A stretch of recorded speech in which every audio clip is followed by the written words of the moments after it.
Well, a couple months ago at Natural Grandma, we had a video that said grazing, farming like Greg, Judy, and not. And we are virginity ranchers like Greg, Judy, and we like diversity.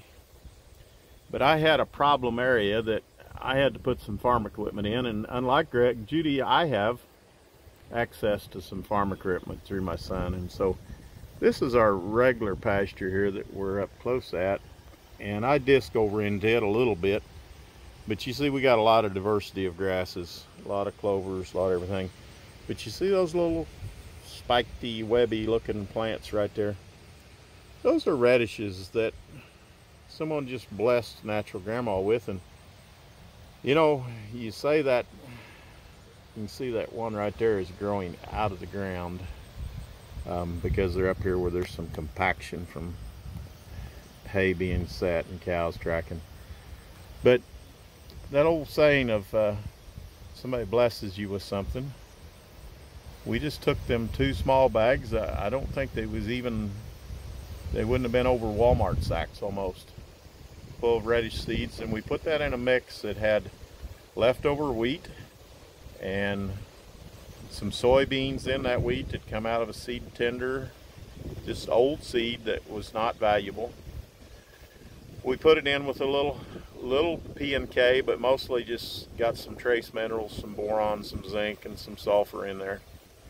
And we seeded that area down there. I actually run a disc and seeded it with a fertilizer buggy and smoothed up ruts that were in there. And there's a video that shows it from the other end. That video was shot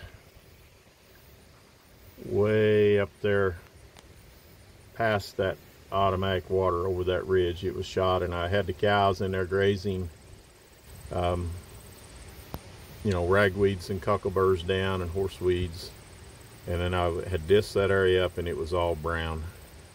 And as you can see now, the contrast of that against the fall colors on the tree lines, and then there's a soybean field behind there that the cows are grazing in right now.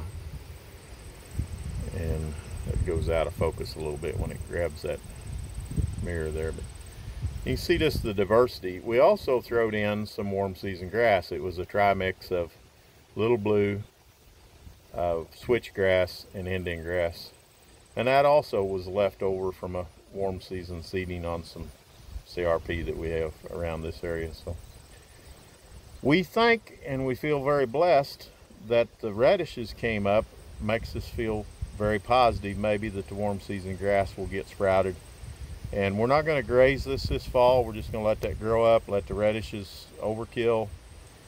They will freeze out and they will rot, much like sticking a fish down in the ground about a foot, letting it rot. And the microbes and the earthworms and all that ought to go after that residue. And then hopefully the wheat will make some good spring grazing on our grass finished beef. And you know, the radishes will be gone next year, but there'll be all kinds of new little grasses come, because this was an old time pasture that had layers and layers of hay fed on it. It was kind of a thin slope down towards those trees, and just lots of layers of organic matter unrolled, fed to cows. Some of it was some real muddy conditions, I think, fed in some hay racks, all kinds of stuff over the last 10 years.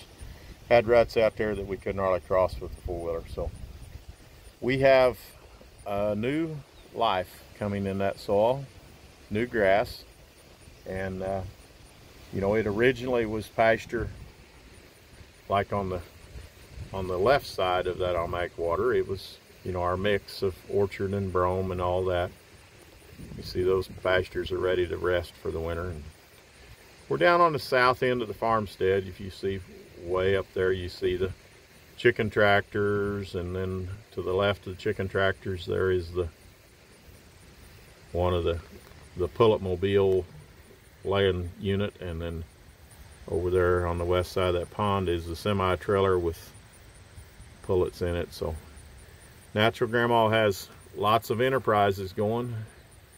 And that is a winter water that we can, you know, bring cows to if we need to stall them out. Come down here on the south side of the slope, and there's some feed bunks there, and of course you can see how all that got damaged. But we got great hope for this, of it coming back and making some beautiful pasture. It'll take a couple years, and it'll take a lot of careful grazing, not letting them in there when it's at all wet.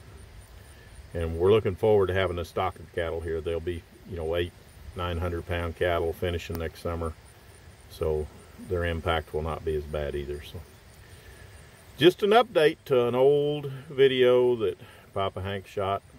A little education, boring to those of you that are looking at the virginity of soil and what you can do with diverse cover crops.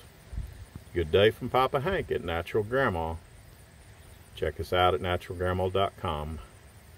Good day.